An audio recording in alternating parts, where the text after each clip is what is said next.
how to fix Telegram problem. So first thing you want to do is go to the settings and then go to the apps manager.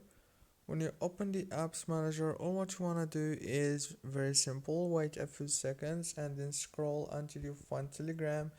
Click on it, and when you click on it, first stop the app, click on the data usage, enable all these options, go back again, click on storage, and after that click on clear cache.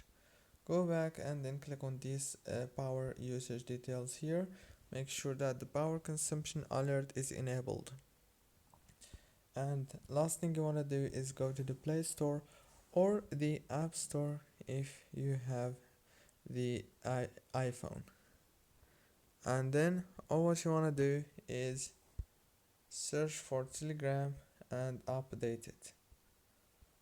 Don't forget to like and subscribe, and thank you for watching this video.